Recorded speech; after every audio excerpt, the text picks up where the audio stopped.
다 같이 사도신경으로 신앙 고백하겠습니다. 전능하사 천지를 만드신 하나님 아버지를 내가 믿사오며 그 외아들 우리 주 예수 그리스도를 믿사오니 이는 성령으로 잉태하사 동정녀 마리아에게 나시고 본디오 빌라도에게 고난을 받으사 십자가에 못 박혀 죽으시고 장사한 지 사흘 만에 죽은 자 가운데서 다시 살아나시며 하늘에 오르사 전능하신 하나님 우편에 앉아 계시다가 저리로서 산자와 죽은 자를 심판하러 오시리라. 성령을 믿사오며 거룩한 공회와 성도가 서로 교통하는 것과 죄를 사하여 주시는 것과 몸이 다시 사는 것과 영원히 사는 것을 믿사옵나이다. 아멘. 우리 찬송가 183장 찬양드리겠습니다.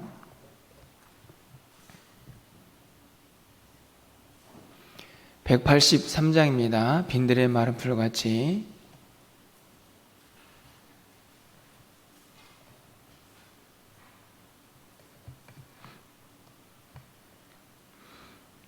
빈들의 마른 풀같이 시드는 나의 영혼, 주님이 약속한 성령 간절히 기다리네. 가물어 메마른 땅에 단비를 내리시는 성령의 단비를 새 생명 주옵소서. 반가운 빗소리 들려 산천이 춤을 추네. 봄비로 내리는 성령 내게도 주옵소서. 가물어 메마른 땅에 단비를 내리시든 성령의 단비를 부어 새 생명 주옵소서. 절 따라 우로를 내려 조목이 무성하니 갈급한 내 심령 위에 성령을 부소서. 가물어 메마른 땅에 단비를 내리시든 성령의 단비를 부어 새 생명 주옵소서. 참되신 사랑의 언약 어길 수 있사오랴. 오늘의 흡족한 은혜 주실 줄 믿습니다. 가물어 메마른 땅에 단비를 내리시든 성령의 단비를 부어 새 생명 주옵소서. 아멘.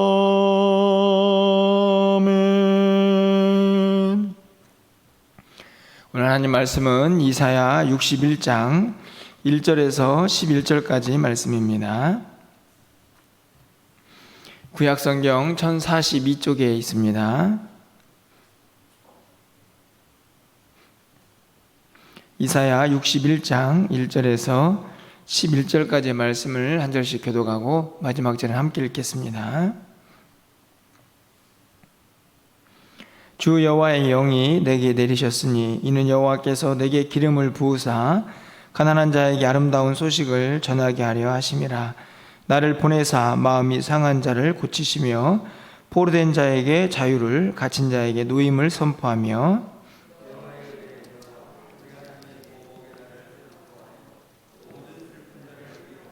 무릇 시온에서 슬퍼하는 자에게 화관을 주어 그 죄를 대신하여 기쁨의 기름으로 그 슬픔을 대신하며 찬송의 옷으로 그 근심을 대신하고 그들이 그 의의 나무 곧 여호와께서 심으신 그 영광을 나타낼 자라 일컬음을 받게 하려 하심이라.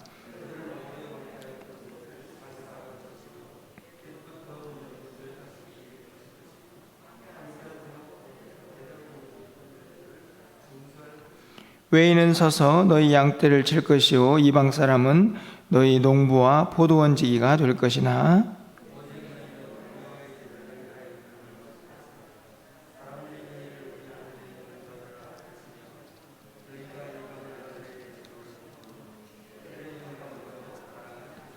너희가 수치 대신에 보상을 배나 얻으며 능욕 대신에 몫으로 말미암아 즐거워할 것이라. 그리하여 그들의 땅에서 갑절이나 얻고 영원한 기쁨이 있으리라.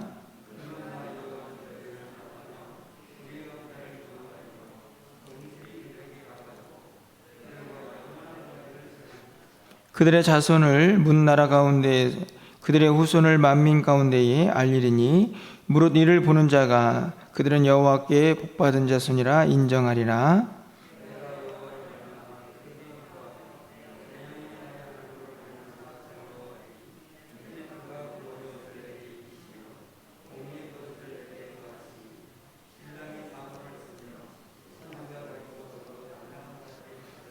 (11절입니다) 땅이 싹을 내며 동산이 거기 뿌린 것을 움돋게 함같이 주 여호와께서 공의와 찬송을 모든 나라 앞에 솟아나게 하시리라.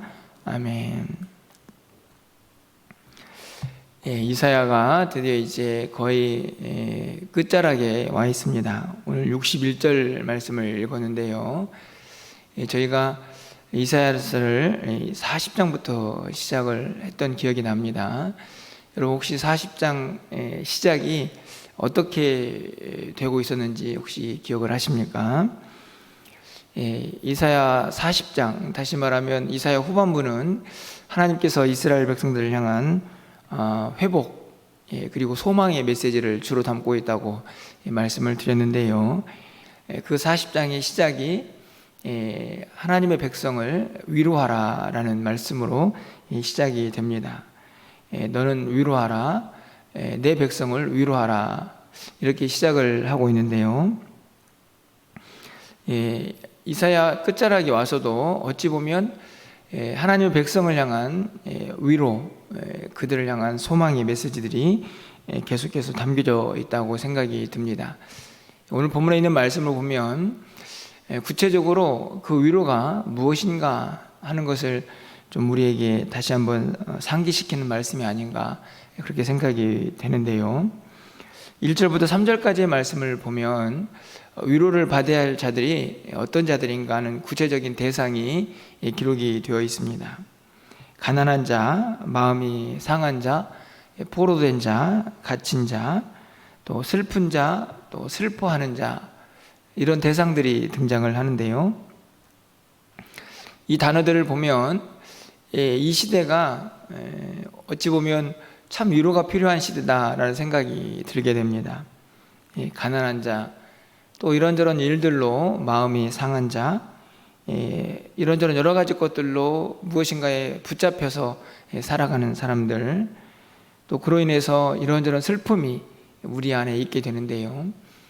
분명 이 표현들은 힘들고 고통 가운데 있는 이스라엘 백성들을 향한 표현이기도 하지만 궁극적으로 이 시대를 살고 있는 모든 사람들에게 해당되는 단어가 아닌가 생각이 듭니다.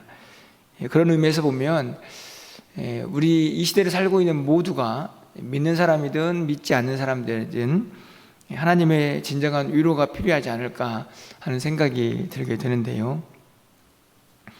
그 위로는 어디서부터 오는가 하는 사실을 오늘 1절 말씀에서 보면 분명하게 우리가 깨달을 수가 있습니다. 1절 상반절 말씀을 보시면요, 주 여호와의 영이 내게 내리셨으니 이는 여호와께서 내게 기름을 부으사 가난한 자에게 아름다운 소식을 전하게 하려 하심이라. 선지자에게 하나님의 영이 임하고 그리고 기름을 부으셔서 아름다운 소식을 가난한 자에게 전하게 하신다. 사실은 이 1절 상반절 말씀이 진정한 위로가 어디에서부터 오는가 하는 사실을 우리에게 가르쳐 줍니다. 하나님의 영이 선지자에게 임해서 기름을 붓게 되고 그리고 그 기름 부음을 받은 선지자는 아름다운 소식을 전하게 됩니다. 결국은 선지자를 통하여 하나님의 아름다운 소식이 선포가 되는데요. 그 선포가 위로의 메시지입니다. 다시 말하면 궁극적인 위로가 하나님으로부터 오고, 그리고 그 안에 전달자가 있지만 궁극적인 위로는 하나님의 말씀이다라는 사실을 우리가 깨달을 수가 있죠. 이 아름다운 소식은 넓은 의미로 보면 복음일 수도 있지만, 구체적으로 하나님의 모든 메시지들이 우리에게는 위로가 된다는 사실을 다시 한번 깨닫게 합니다. 이 세상에 살아가면서 우리가 이런저런 위로가 필요하지만요, 궁극적으로 우리에게 참된 위로는 결국 하나님으로부터 온다는 사실을 다시 한번 말씀을 통하여 깨닫게 되는 것이죠. 그렇기 때문에 우리가 위로를 받기 위해서는 반드시 필요한 것이 하나 있다고 생각이 듭니다. 그것은 다른 것이 아니고 바로 믿음이죠. 하나님의 말씀은 선포가 되었고 우리에게 들려지고 있지만, 또 하나님은 여전히 살아계시지만 그 하나님을 온전히 신뢰하지 않고는 참된 위로를 경험할 수가 없기 때문입니다. 오늘도 어찌 보면 이스라엘 백성들을 향하여 선포되는 말씀이지만, 이 땅을 살고 있는 참된 위로가 필요한 모든 자들에게 궁극적으로 그 위로는 하나님이고 그 하나님의 말씀으로부터 온다는 사실을 믿고 확신하는 자에게만 그 위로가 임할 수가 있다는 말씀이죠. 그런데 사실은 이 궁극적인 위로, 그것은 위로 자체에만 있는 것이 아닙니다. 오늘 본문에 있는 말씀을 보면 그 위로는요, 그 위로를 받는 사람에게 무엇을 가져다 줄까요? 결국 회복이죠. 위로를 받고 그것으로 끝나는 게 아니고, 그 답답하고 아프고 힘든 상황에서 그 사람이 회복이 되는 것을 위로의 궁극적인 목표라고 말할 수가 있습니다. 오늘 우리가 183장을 찬양했는데요, 감으로 메마른 땅에 있는 그 영혼이 성령의 도우심을 받아 새 생명을 얻죠. 그러니까 단순하게 위로를 받고 끝나는 게 아니고 무엇인가 변화가 일어나는 회복이 있어야 한다는 말씀입니다. 오늘 61장도 동일합니다. 아름다운 구원의 소식을 접하지만 그 자체로 끝나는 것이 아니고, 그 위로를 받은 사람이 무엇을 경험하게 됩니까? 회복을 경험하게 됩니다. 그 메시지가 4절 이하에 기록이 되어 있습니다. 가장 궁극적으로는 황폐한 예루살렘 성이 회복이 되죠. 뿐만 아니라 그 회복에는 궁극적으로 그들이 가지고 있는 정체성이 회복되는 것을 볼 수 있습니다. 여러분 6절 말씀을 좀 가서 보실까요? 6절은 함께 좀 읽어보도록 하겠습니다. 6절입니다. 오직 너희는 여호와의 제사장이라 일컬음을 받을 것이라. 사람들이 너희를 우리 하나님의 봉사자라 할 것이며, 너희가 이방 나라들의 재물을 먹으며 그들의 영광을 얻는 자랑을 할 것이라. 영광을 얻어 자랑할 것이니라. 이 6절 말씀을 보면요, 오직 너희는 여호와의 제사장이라 일컬음을 받을 것이다. 사람들이 너희를 우리 하나님의 봉사자라 할 것이다. 여기 보면은 제사장, 봉사자가 등장을 하죠.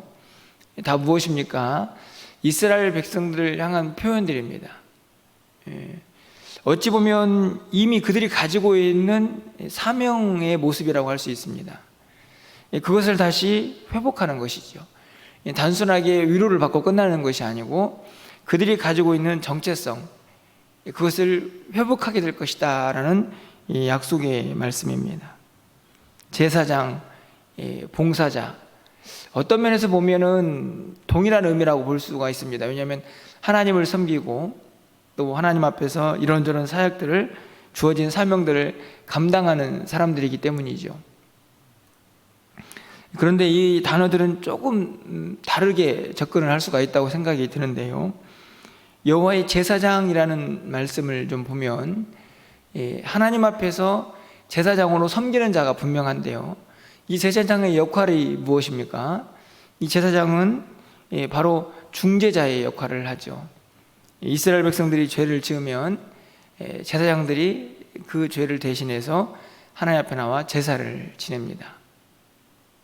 다시 말하면 이 제사장의 역할은요, 믿지 않는 자들과 또 고통당하는 자들과 중간에서 중재자의 역할을 감당을 하죠. 이스라엘 백성들이 감당해야 할 아주 중요한 사명 중에 하나입니다.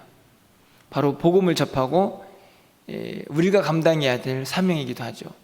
믿지 않는 자들, 하나님이 누구시고 복음이 무엇인지를 알지 못해서 여전히 죄 가운데 절망 가운데 있는 자들을 하나님 앞으로 인도하는 그 사명이 오늘 우리에게 주어져 있는 것이죠. 그런 의미에서 뒤에 나오는 하나님의 봉사자라는 단어가 하나님을 섬기는 자에 국한된다고 하면 이 제사장이라는 단어는 조금 더 넓은 의미로 백성들과 하나님 사이에 중재 역할을 감당하고 그들에게 하나님의 그 참된 소망, 위로를 전하는 하나님의 사람의 역할이라고 할 수가 있을 것 같습니다. 하나님께서 이사야 선지자에게 하나님의 영을 부어주시고 그에게 기름을 부으셔서 아름다운 소식을 전하게 하십니다. 궁극적으로는 그것을 들은 사람들의 위로를 받지만 더 나아가서는 그들이 가지고 있는 정체성을 다시 회복해 가죠. 여호와의 제사장으로 하나님의 봉사자로 말씀입니다. 그것뿐만이 아닙니다. 오늘 그렇게 하나님의 정체성, 그 백성들에게 주어진 사명을 회복한 자들이 무엇을 누리게 됩니까? 여러분 9절 말씀을 좀 가서 보실까요? 9절 말씀도 우리 함께 좀 읽어보도록 하겠습니다. 9절입니다.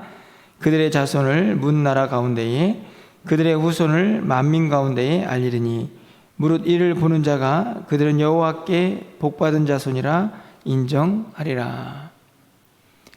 위에는 여호와의 제사장, 하나님의 봉사자라고 그렇게 일컬음을 받죠. 9절 하반절에 보면 뭐라고 기록이 되어 있습니까? 그들은 여호와께 복받은 자손이다 인정하리라 이렇게 말씀을 합니다. 사람들이 보면서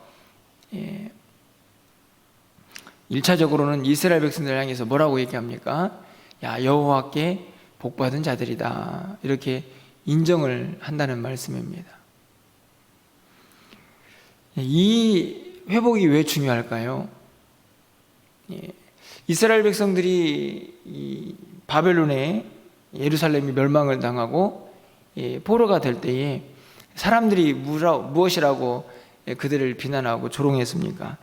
야, 저 하나님 믿는 백성들이 저렇게 고난을 당하고 아픔을 당하는구나 이렇게 손가락질을 받지 않았습니까? 그런데 오늘 메시지를 보시면 여호와께 복받은 자손이라고 그들 스스로 말하는 것이 아니고 사람들로부터 인정을 받습니다. 회복이죠. 그들이 여호와의 제사장으로 하나님의 봉사자로 그렇게 그들의 정체성을 회복하기도 하지만 또 다른 측면에서 사람들에게 인정을 받게 됩니다. 하나님께 복받은 사람들이다. 원래의 자리입니다. 본래 그들이 인정을 받아야 할 자리죠. 하나님을 믿는 백성들은 하나님의 도우심 가운데에서 누가 봐도 야, 저 사람들은 참 복받은 사람들이다 라고 인정을 받아야 하는 자리에 있는 것이죠. 그 자리를 다시 회복하게 될 것이다 라는 약속의 말씀입니다. 10절 상반절에 보시면 당연히 그런 모든 과정들을 통해서 무엇이 회복이 되겠습니까? 그들 안에 있는 슬픔이 온전히 기쁨으로 변화가 되지 않겠습니까? 7절 하반절에서도 영원한 기쁨이 있을 것이다 이렇게 말씀을 하고 있는데요. 10절 상반절에서도 내가 여호와로 말미암아 크게 기뻐하며 내 영혼이 나의 하나님으로 말미암아 즐거워할 것이다. 결국에는 그 즐거움의 회복, 그것도 하나님으로부터 온다는 사실을 다시 한번 확인합니다. 여호와로 말미암아 크게 기뻐하고 나의 하나님으로 말미암아 즐거워할 것이다. 61장의 말씀은 아주 분명합니다. 이 세상의 많은 사람들, 우리를 포함해서죠, 그들에게 정말 위로가 필요한 시대를 살고 있는데요, 그 위로는 다른 데서 오는 것이 아니고 하나님으로부터 온다는 사실. 그렇기 때문에 그 하나님을 믿는 믿음이 없이는 참된 위로를 경험할 수가 없습니다. 오늘 우리도 마찬가지죠. 이 땅을 살아가는 동안에 불안과 염려가 가득해서는 절대로 위로를 경험할 수가 없습니다. 믿음만이, 하나님이 우리를 향하여 선포된 이 말씀을 향한 분명한 신앙의 고백만이 우리를 더 힘있고 또 참된 기쁨과 평강으로 우리를 인도한다는 말씀입니다. 그런데 그 위로 자체로 끝나는 것이 아니고 궁극적으로는 반드시 회복이 함께한다는 사실을 잊어서는 안 됩니다. 말씀을 듣고 그렇구나 이 정도가 아니고요. 오늘 본문에 있는 말씀 보면 그들의 정체성이 온전히 회복이 됩니다. 여호와의 제사장으로 하나님을 봉사하고 섬기는 하나님의 백성들로 회복이 되죠.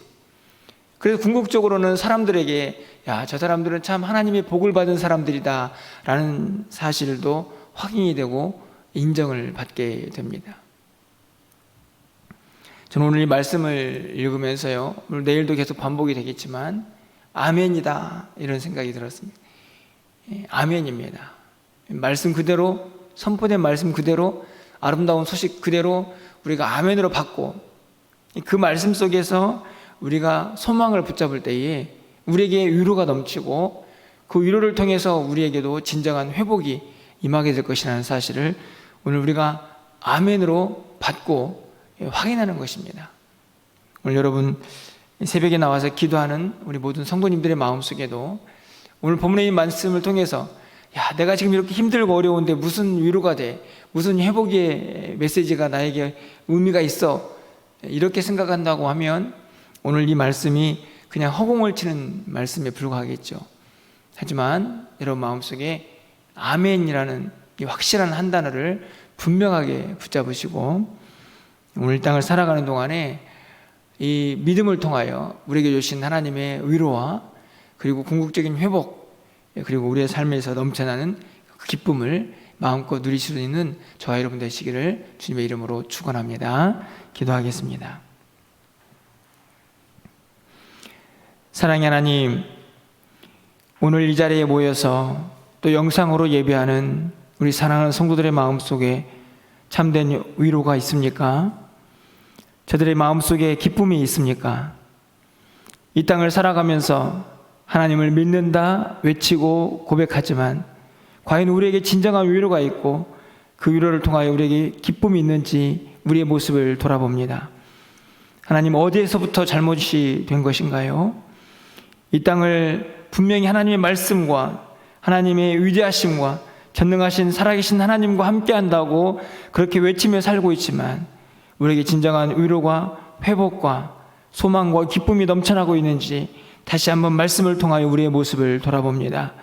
슬픈 자, 갇힌 자, 가난한 자, 이런저런 마음에 상처가 있는 자들, 그들에게 아름다운 소식을 선포하시며 그들에게 참된 위로가 있을 것이라고 말씀하시는 이 생명의 살아 역사하신 하나님의 말씀을 오늘 이 아침에 우리가 아멘으로 받게 하시고 그 말씀을 통하여 우리의 심령 가운데 차고 넘치는 위로와 기쁨이 임할 수 있도록 주께서 역사하여 주시옵소서.